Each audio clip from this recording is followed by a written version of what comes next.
De l'IA par milliard. Qualcomm se rapproche du M2. MacBook Pro 2016 et 2017 compatibles Sonoma, ou presque. Réfrigérateur et aspirateur compatibles Matter. 3 mois dans l'eau. Mardi 24 octobre 2023. Gilles Lounès. Fabrice Neumann. La quotidienne iWeek, épisode 485. Bonjour à tous. Nous évoquions hier l'angoisse vécue par certains chez Apple d'avoir raté le grand virage de l'intelligence artificielle. C'est en tout cas ce que rapportait Mark Gurman dans sa newsletter hebdomadaire. Et si l'on en croit Kuo Min-chi, l'autre grand analyste de tout ce qui touche à Cupertino, c'est à grands coups de milliards de dollars qu'Apple pourrait combattre son angoisse en investissant au moins 620 millions de dollars dans des serveurs spécialisés dans l'IA en 2023 et près de 5 milliards en 2024. On parle ici de 20 000 serveurs dédiés équipés des puces HGX H100 de Nvidia, le leader incontesté du domaine. Alors Gilles, on sait que l'IA coûte très cher, que Apple ne manque pas de cash, mais est-ce que tu penses que ce sera suffisant ? Alors, je me souviens très bien de la conversation qu'on avait eue à ce propos avec Ellie. Ellie qui disait oh là là, ils sont en retard et je ne sais pas comment ça va se passer. Et moi, j'avais dit qu'ils avaient sans doute pris une option différente en mettant dans le terminal l'intelligence artificielle et un petit peu laisser tomber le côté serveur. Or, en fait, on a les deux et effectivement, ils se retrouvent un petit peu en retard. Et ce que j'avais dit aussi, c'est que de toute façon, ils savent très bien partir en retard et rattraper ce retard en mettant ce qu'il faut et quelqu'un de compétent sur le coup. Apparemment, c'est quelque chose qui arrive. Partant de là, il y a non seulement le projet lui-même à mettre en place et l'architecture à faire tourner. Typiquement, c'est ce qu'avait fait Tony Fadell en 2001 en mettant en quelques mois sur place l'iPod plus l'iTunes et l'iTunes Music Store. Le projet était bouclé en 3 mois, il l'avait dans son carton et Apple a pu se rattraper alors ils avaient là aussi misé sur le mauvais cheval. Maintenant, la théorie est une chose.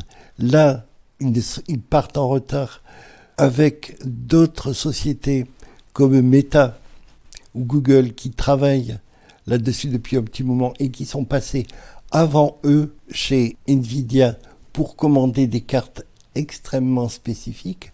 On aura l'occasion d'en reparler. Et alors que le modèle économique d'Apple, l'avantage qu'ils avaient, c'était de passer en premier et de rafler tout ce qu'il y avait sur le marché pour couper l'herbe sous le pied à leurs concurrents. Là, ils arrivent en retard. Ils arrivent après tous les autres. Et est-ce qu'ils vont pouvoir avoir suffisamment de cartes pour pouvoir travailler sur leur projet et arriver à tirer leur épingle du jeu ? On se souvient qu'à la sortie des premiers Mac équipés de puces M1, nous avions tous été soufflés par la formidable puissance de calcul de ces toutes nouvelles puces. Depuis, Intel a rattrapé, voire dépassé Apple en termes de rapidité de calcul, mais au prix d'une consommation d'énergie 5 à 10 fois plus élevée. La vraie concurrence pourrait venir de Qualcomm, dont les processeurs Snapdragon 8 CX Gen 4, toujours en développement, basés sur les mêmes technologies ARM que les puces M d'Apple, commencent à venir chatouiller les performances de nos Mac. Alors, Apple a-t-elle du souci à se faire ? Du souci, non, mais la concurrence est bienvenue. D'autant que si Qualcomm a damé le pion à Intel pour venir chatouiller un peu les moustaches d'Apple, c'est qu'il s'agit d'une équipe qui vient de chez Apple, des anciens d'Apple, et en l'occurrence, Nvidia a acheté Nuvia, qui était la start-up qu'avait fondée cette équipe de transfuge. Donc, alors concrètement, sur le papier, tout cela est bien beau, mais si on regarde un peu ce qui se passe, c'est que en single core, l'efficacité de la puce est moins bonne. Et ce n'est qu'en ajoutant davantage de cœurs que la puce M2 d'Apple que Nvidia et Snapdragon arrivent à faire mieux. Donc on n'est pas dans une efficacité pure qui est meilleure que celle des puces M1 et M2. Maintenant, c'est bien que Apple ne soit pas seul à faire la course en tête et qu'il le laisserait se reposer un peu sur ses lauriers. Maintenant, c'est peut-être pas non plus au hasard si le M3 a l'air d'être retardé. Peut-être qu'ils sont revenus un peu à la planche à dessin, soit en rajoutant des cœurs, soit en essayant d'optimiser encore davantage l'efficacité énergétique. On vous parle ici régulièrement d'OpenCore Legacy Patcher, ce logiciel libre qui permet d'installer les dernières versions de macOS sur des Macs qui ne sont pourtant pas officiellement supportés par Apple. Moi je l'utilise par exemple sur un MacBook Pro de 2015 qui fait tourner sans problème Sonoma, pas très rapidement, j'avoue volontiers.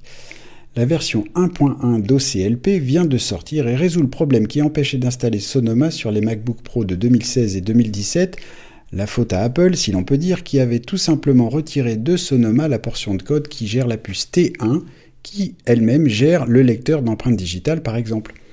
Le problème est maintenant résolu, je me demande bien comment ils ont fait.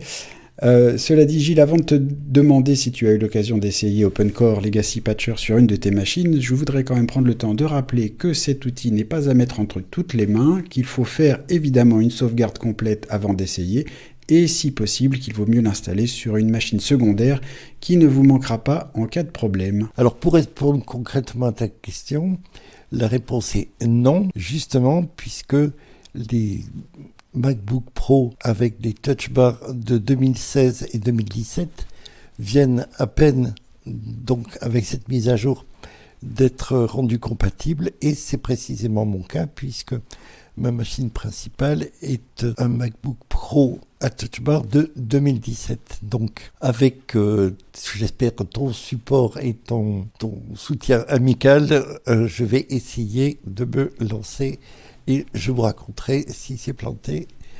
Et à ce moment-là, je serai très fâché. Merci Fabrice. La domotique et les objets connectés, on adore, mais ce n'est pas toujours simple, notamment lorsqu'il s'agit de faire parler les objets entre eux quand ils ne sont pas tous de la même marque. C'est pourtant la promesse du protocole Matter censé rendre tous les objets connectés compatibles entre eux. Même si le marché semble plutôt lent à l'adopter, le protocole Matter continue tout de même à se développer et la version 1.2 qui vient de sortir ajoute plusieurs catégories d'objets que l'on pourra donc inclure dans sa gestion domotique. Les réfrigérateurs, les climatiseurs, les lave-vaisselle et lave-linge, les aspirateurs robots, les détecteurs de fumée et de monoxyde de carbone, les capteurs de qualité de l'air, les purificateurs d'air et enfin les ventilateurs. Alors Gilles, est-ce que toi tu es optimiste quant à l'avenir de Matter ? De toute façon, il y aura quelque chose. Parce que si Matter continue à évoluer comme ça, Thierry Breton finira par mettre son nez dedans et la commission avec, et en demandant à tous ces gens de réussir à s'entendre et à fonctionner ensemble. Cela dit, l'électricien à qui je me suis adressé pour essayer de faire évoluer la domotique à la maison m'a déconseillé pour l'instant de mélanger les marques, sachant que Matter ne marchait pas si bien que ça pour l'instant. Alors je ne sais pas s'ils ont fait des progrès depuis. Rajouter des types d'appareils est bienvenu, puisque tout le monde est appelé à communiquer entre eux non plus sous des passerelles, mais avec un protocole unique. J'espère que ça va continuer à évoluer, parce que de toute façon, les demandes en économie d'énergie et en facilité d'utilisation sont là. Donc il faudra bien un jour que ça marche. Et puis finissons sur une bonne nouvelle et sur la démonstration de la résistance de l'Apple Watch Ultra. Un lecteur de 9to5 Mac raconte qu'il a perdu sa montre tandis qu'il se baignait dans un lac du Texas. N'arrivant pas à la retrouver, il a activé le mode perdu via l'application localisée sur son iPhone, ce qui lui a permis de retrouver sa montre 3 mois plus tard en parfait état de fonctionnement. Pas mal, non ? Pas mal, et merci le sens civique des Américains, puisque c'est quelqu'un qui lui a retrouvé, qui l'a rapporté, et qui a fait ce que en France on ferait difficilement. On a un objet de valeur qui est rendu à son propriétaire. J'ajoute qu'il a eu du bol parce qu'il a perdu à 30 mètres de profondeur. Donc c'est un petit peu une aiguille dans une botte de foin. La quotidienne iWeek revient demain.